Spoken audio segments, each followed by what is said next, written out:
Well, Pittsburgh will be facing a backup quarterback for the second week in a row. Jake Browning will be making his first NFL start for Cincinnati on Sunday.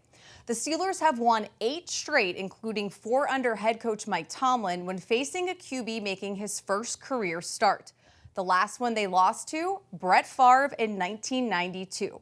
Let's send it back one final time to Bob and Coach for your keys to the game presented by your neighborhood Ford store. Guys.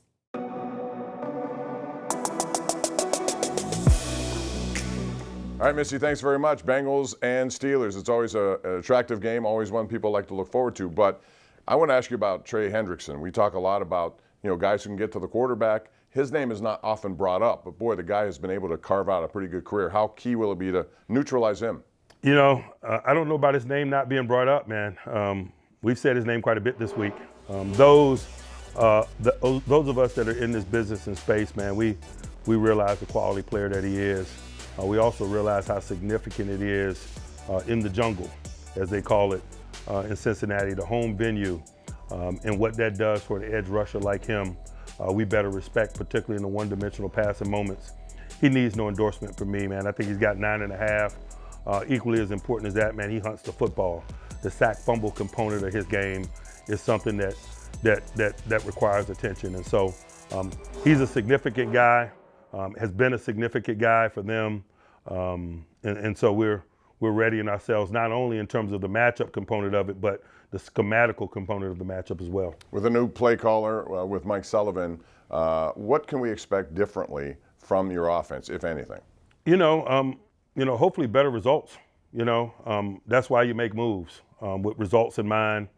In terms of the feel of that, man, we formulate plans within our personality based on matchup and venue-related things week in and week out. And so this week could look different than next week, and I'm just being transparent with you. We've been in this venue a bunch. We understand how significant the venue is in terms of communication and things of that nature. We better streamline some of those things, but we'd be doing those things regardless of the play caller. They got a really good and sound defense. You got to avoid and minimize negativity. You got to work to stay on schedule because they feast on groups that are behind the chains. But again, we'd be cognizant of that regardless of who the play caller is. And so it's probably those things that guide us more than anything. Jamar Chase is one of the elite guys in the league, but they have some pretty good people who complement him. How strategically do you attack that threesome of receivers? We've got experience at that. Not that it makes it easy.